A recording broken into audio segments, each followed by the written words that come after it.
श्री स्वामी समर्थ. जय जय स्वामी समर्थ. नमस्कार, मी मोनिका महाराष्ट्रीयन वारसा या यूट्यूब चॅनलमध्ये आपल्या सर्वांचं अगदी मनपूर्वक स्वागत करते. आजच्या भागात आपण श्री गुरुचरित्र या ग्रंथाविषयी थोडक्यात माहिती घेऊया. दत्त जयंती ही काही दिवसांवर आहे, त्यामुळे दत्त जयंतीला किमान वर्षातून एकदा तरी आपण सर्वांनी दत्त जयंतीच्या निमित्ताने श्री गुरुचरित्राचं पारायण अवश्य करावं. हे पारायण तुम्ही 7 दिवसांचं करू शकतात. ते कसं करावं, त्याच्यासाठी नियम कोणते, त्याविषयीच आज आपण जाणून घेणार आहोत. तर हा श्री स्वामी समर्थ सेवा व आध्यात्मिक विकास मार्ग दिंडोरी प्रणीत यांची ही आवृत्ती आहे, हा ग्रंथ आहे. तर हा स्त्रिया सुद्धा वाचू शकतात. आता काही ठिकाणी म्हणतात की स्त्रिया गुरुचरित्र हा ग्रंथ वाचू शकत नाहीत, परंतु दिंडोरी प्रणीत मार्गाची ही तुम्ही पोथी जी आहे ती सर्व स्त्रिया वाचू शकतात आणि ती आवर्जून सर्वांनी वाचावी असा मी सर्वांना आग्रह करते. तर याचे नियम कोणते आहेत, तर त्याविषयी तुम्ही जर ही पोथी आणली, हा ग्रंथ आणला, तर त्याच्यातच सविस्तर तुम्हाला कशा पद्धतीने त्याचं वाचन करावं, कुठल्या क्रमात वाचन करावं, कशा पद्धतीनं तुम्ही नियम पाळावेत, त्याविषयी सविस्तर माहिती देण्यात आलेली आहे. तर बघा, इथं लिहिलेलं आहे की श्री दत्तात्रेय महाप्रभूंनी नामधारकास अतिसामान्यांना गुरुप्रणीत मार्ग मिळावा म्हणून श्री गुरुचरित्र सांगितलेलं आहे. श्री गुरुचरित्र हा 5वा वेद मानला जातो. श्री गुरुचरित्र हा साधा ग्रंथ नसून दैवी शक्तीने भारलेला सिद्ध मंत्ररूप महाप्रासादिक आणि वरद ग्रंथ आहे.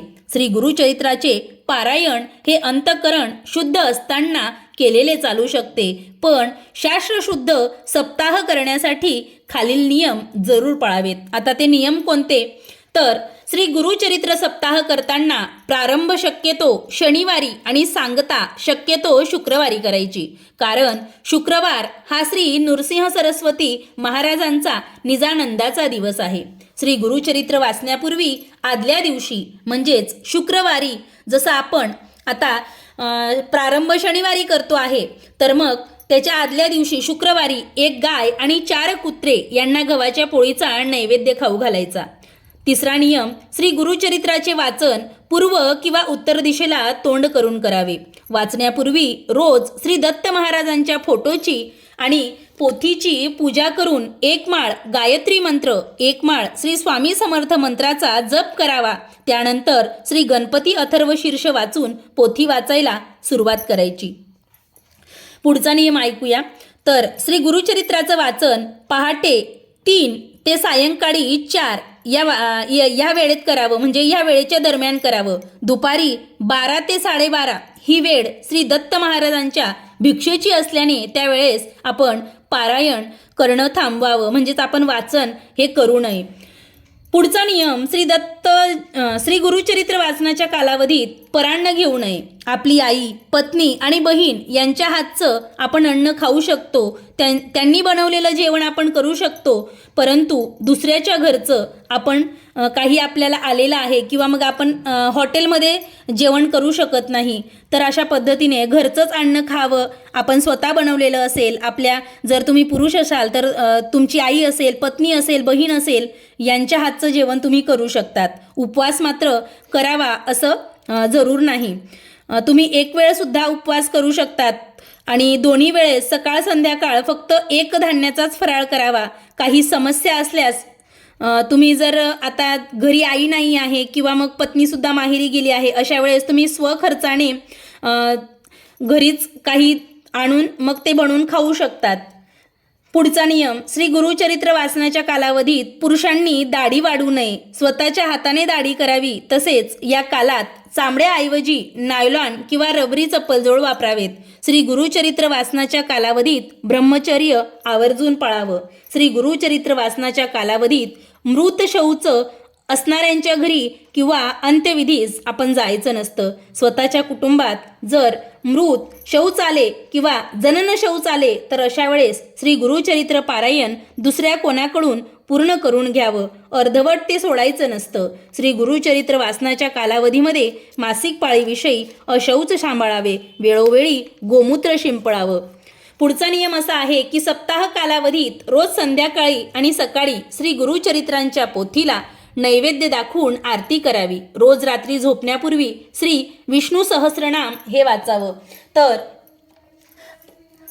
आपण हा गुरुचरित्र ग्रंथ वाचतो, त्यानंतर आपले क्रमात जे आता पहिल्या दिवशीचे जसे अध्याय असतात की पहिला दिवस आहे तर आपण 1 ते 9 अध्याय वाचणार आहोत.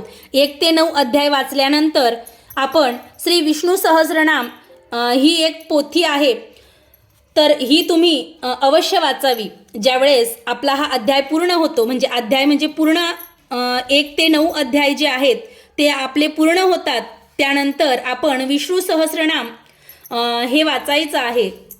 श्री गुरुचरित्र कशा पद्धतीनं वाचायचं आहे, तर साप्ताहिक गुरुचरित्र आपण किती दिवसात ते वाचायचं आहे, कोणते कोणते अध्याय कोणत्या दिवशी वाचायचे आहेत, तर पहिल्या दिवशी 1 ते 9 अध्याय आपल्याला वाचायचे आहेत.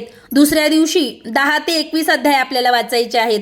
तिसऱ्या दिवशी 22 ते 29 अध्याय आपल्याला वाचायचे आहेत. चौथ्या दिवशी 30 ते 35 अध्याय आपल्याला वाचायचे आहेत. पाचव्या दिवशी 36 ते 38 अध्याय आपल्याला वाचायचे आहेत.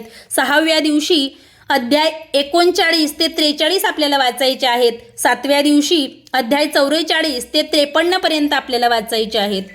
पुढचा नियम आपण पाहूया. श्री गुरुचरित्र सप्ताह हा 7 दिवसांचं एक पारायण या पद्धतीने करायचा असतो, परंतु 21 दिवसात 3 पारायण, 39 दिवसात 7 पारायण करावयाच्या देखील काही पद्धती आहेत. 7 दिवसाच्या सप्ताहाच्या 8व्या दिवशी सांगता करावी. सांगतेच्या दिवशी सकाळी 10:30 वाजता श्री दत्त महाराज, श्री कुलदैवता, श्री स्वामी समर्थ महाराज व एक श्री गुरुचरित्र ग्रंथाकरिता नैवेद्य मांडावा. ग्रंथाचा नैवेद्य गाईला खाऊ घालावा किंवा स्वतः घ्यावा आणि मगच आपण भोजन करावं. श्री गुरुचरित्र वाचनाच्या कालावधीमध्ये सुद्धा आपल्या नित्यसेवेमध्ये खंड पडू देऊ नये. श्री गुरुचरित्र 3 दिवसीय वाचू नये. 1 दिवसीय पारायण फक्त दत्तधाम आणि राष्ट्रसेवेसाठी करायचं असतं. वैयक्तिक पारायण हे 7 दिवसांचंच असावं. श्री गुरुचरित्राच्या निष्ठापूर्वक पारायणाने वाचण्याने अनुभूतीपूर्वक साक्षात्कार होतो. हे या ग्रंथाचे मोठे वैशिष्ट्य आहे. दुःखितांना, वेगवेगळ्या प्रकारच्या शापितांना, असाध्य आजार झालेल्यांना, जारण मारण, भाणामती इत्यादींनी ग्रस्त झालेल्यांना, पितृदोष असणाऱ्यांना श्री गुरुचरित्र हे एकमेव साधन आहे. श्री गुरुचरित्र हे हवनयुक्तही करता येते. त्यासाठी घरात तात्पुरते विटांचे कुंड बनवून त्यात गहू, तांदूळ, साखर, तीळ व तूप असे एकत्र करून हवीरद्रव्याने प्रत्येक ओवीस स्वाहा म्हणून स्वाहाकार करावा. अति आजारासाठी नाडीवर देखील श्री गुरुचरित्र वाचता येते. तर अशा पद्धतीने याच्यात नियम सांगितलेले आहेत. तुम्ही ही पोथी जर आणली तर या पोथीमध्ये आपल्याला सर्व प्रकारचे नियम, कोणते नियम पाळायचे आहेत, कशा पद्धतीने वाचन करायचे आहे त्याविषयी सविस्तर माहितीसुद्धा कळेल. आता गुरुचरित्र वाचण्यापूर्वी तुम्ही सुरुवातीला स्वामीस्तवन म्हणायचं आहे. हे स्वामीस्तवन जे नित्यसेवेच्या पुस्तकात आपलं असतं तेच आहे. तर हे स्वामीस्तवन म्हणून त्यानंतर 1 माळ स्वामी समर्थ हा मंत्रजाप करावा. 108 वेळा श्री स्वामी समर्थ हा मंत्र म्हणायचा आहे. त्यानंतर 1 माळ गायत्री मंत्राचा जाप करायचा आहे. ओम तत्सवितुर्वरेण्यं भर्गो देवस्य धीमहि धियो यो नः प्रचोदयात हा मंत्र 108 वेळा म्हणायचा आहे. त्यानंतर गणपती अथर्व शीर्ष आपल्याला म्हणायचं आहे. गणपती अथर्व शीर्ष झाल्यानंतर आपण हे गणपती अथर्व शीर्ष झाल्यानंतर पहिला अध्याय इथून बघा, हे मराठीमध्ये त्याचा भावार्थ दिलेला आहे. त्यानंतर अध्याय इथून सुरुवात होतो. हा मराठी भावार्थ सुद्धा तुम्ही वाचू शकता. त्यानंतर हा गुरुचरित्राचा पहिला अध्याय आहे. पहिला अध्याय वाचल्यानंतर आपण 1 ते, जसं आपल्याला सांगितलं आहे की 1 ते 9 अध्याय आपल्याला पहिल्या दिवशी वाचायचे आहेत. तर 1 ते 9 अध्याय वाचन करून झाल्यानंतर आपण संध्याकाळी किंवा मग वाचन हे झालं त्यानंतर विष्णू सहस्रनाम ह्या पोथीचं सुद्धा वाचन करायचं आहे. विष्णू सहस्रनाम हे एवढं आहे बघा, इथून सुरुवात होते. पान नंबर 3.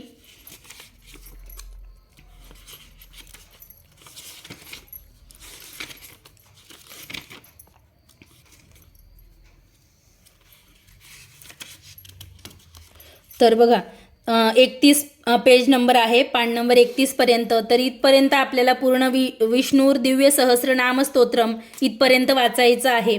तर हे वाचल्याने काय होतं, हा ग्रंथ वाचल्यानंतर श्री विष्णू सहस्रनाम का वाचावं, तर विष्णू सहस्रनाम वाचल्याने आपल्या ज्या काही या गुरुचरित्र ग्रंथात वाचन करताना उच्चारण करताना काही चुका झालेल्या असतील तर श्री विष्णू सहस्रनाम वाचल्याने त्या चुकांची आपण माफी मागतो आणि त्या चुका आपल्याला त्याच्याने काही बाधा होत नाही. त्यामुळे श्री विष्णू सहस्रनाम हे वाचायला सांगितलेलं आहे.